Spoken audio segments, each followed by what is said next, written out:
Tuhan bersamamu.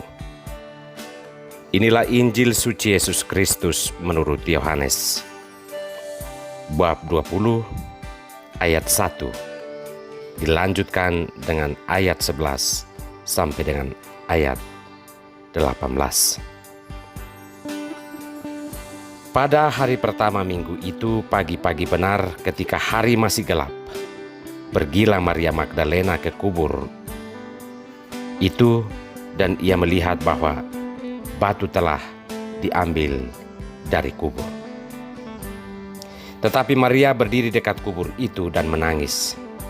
Sambil menangis, ia menjenguk ke dalam kubur itu, dan tampaklah olehnya dua orang malaikat berpakaian putih, yang seorang duduk di sebelah kepala dan yang lain di sebelah kaki di tempat mayat Yesus terbaring. Ketika malaikat-malaikat itu, kata malaikat-malaikat itu kepadanya, "Ibu, mengapa engkau menangis?" Jawab Maria kepada mereka, "Tuhanku telah diambil orang, dan aku tidak tahu di mana ia diletakkan." Sesudah berkata demikian, ia menoleh ke belakang dan melihat Yesus berdiri di situ, tetapi ia tidak tahu bahwa itu adalah Yesus. Kata Yesus kepadanya, "Ibu, mengapa engkau menangis? Siapakah yang engkau cari?" Maria menyangka orang itu adalah penunggu taman. Lalu berkata kepadanya, "Tuan, jikalau Tuan yang mengambil dia, katakanlah kepadaku di mana Tuan meletakkan dia, supaya aku dapat mengambilnya." Kata Yesus kepadanya, "Maria." Maria berpaling dan berkata kepadanya dalam bahasa Ibrani, "Rabuni," artinya guru. Kata Yesus kepadanya, "Janganlah engkau memegang aku, sebab aku belum pergi kepada Bapa, tetapi pergilah kepada saudara-saudaraku dan katakanlah kepada mereka bahwa sekarang aku akan pergi kepada Bapakku dan Bapamu, kepada Allahku dan Allahmu." Maria Magdalena pergi dan berkata kepada murid-muridnya, "Aku telah melihat Tuhan," dan juga bahwa Dia yang mengatakan hal-hal itu kepadanya. Demikianlah Injil Tuhan. Siapakah yang engkau cari? Inilah sampan bersama saya, Pater Domi Kevi, SVD. Bapak, Ibu, saudara-saudariku yang terkasih dimanapun Anda berada saat ini, sampan kembali menyapa Anda. Semoga Anda sekalian terlindung dan dikuatkan dalam situasi akhir ini akibat COVID-19. Saudara-saudariku yang terkasih, seorang anak yang kehilangan ibunya akan menjawab, "Yang kucari adalah ibuku." Seseorang yang sedang memendam atau merasa dendam akan menjawab, "Yang kucari adalah musuhku." Seorang kekasih akan menjawab, "Yang kucari adalah kekasihku." Ada begitu banyak jawaban atas pertanyaan ini. Siapakah yang engkau cari? Dalam situasi pandemi COVID-19 yang semakin menghimpit kehidupan kita semua, mungkin kita tak akan mampu lagi mencari orang-orang di sekitar kita. Kita hanya akan mampu saling mendoakan dari jauh, karena keadaan ini menutup semua pintu kerinduan berjumpa secara fisik. Bagiku, dalam keadaan seperti ini, hanya Tuhanlah yang bisa kita cari.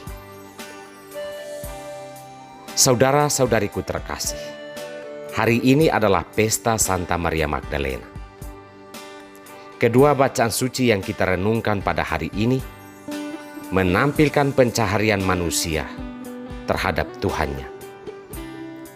Kitab Kidung Agung menggambarkan Tuhan sebagai jantung hati manusia, dan hanya orang-orang pencari Tuhan sajalah yang tak kenal malam, tak kenal siang, akan selalu mencari Tuhan di dalam setiap nadi kehidupannya. Ia masuk keluar kota dan menanyakan, "Di manakah jantung hatiku?" Kitab Kidung Agung menggambarkan kerinduan yang mendalam terhadap Tuhan, dan manusia beriman tidak akan pernah berhenti mencari sampai ia menemukan Tuhan sebagai jantung hatinya di dalam setiap persoalan hidupnya. Dulu sering kita menulis surat cinta kepada kekasih kita dengan rayuan gombal, "Kau adalah jantung hatiku." Besoknya bertemu, pacaran, lalu lusanya mengkhianatinya. Sejujurnya jantung hati kita manusia yang sebenarnya adalah Tuhan Allah. Namun kita mungkin belum sampai pada iman setingkat ini. Maria Magdalena adalah seorang wanita yang sudah sampai pada iman setingkat ini. Dia adalah murid yang mungkin paling merasakan kehilangan ketika Yesus menderita dan wafat. Ketika semua murid yang lain mengurung diri dalam kekecewaan dan rasa takut, pagi-pagi buta, hari masih gelap, Maria Magdalena sudah beranjak ke kuburan untuk mencari Yesus, jantung hatinya. Kita mungkin perlu melihat alasan terdalam dari kerinduan Maria Magdalena tersebut terhadap Yesus. Ketika ia terasing dari kehidupan sosial dengan sebutan wanita berdosa, satu-satunya pribadi yang mendekati Maria Magdalena hanyalah Yesus. Dan sejak saat itu, Maria Magdalena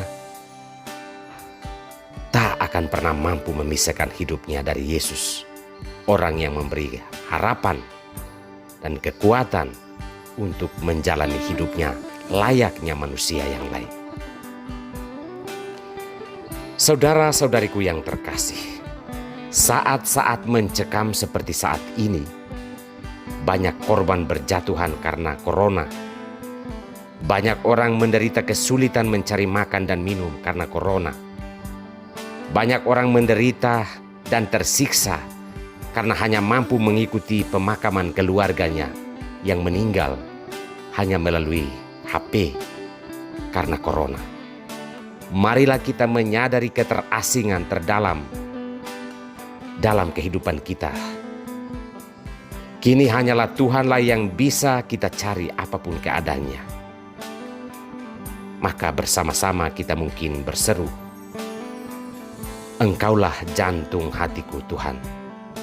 Lindungilah kami semua saat ini." Tuhan memberkati kita semua.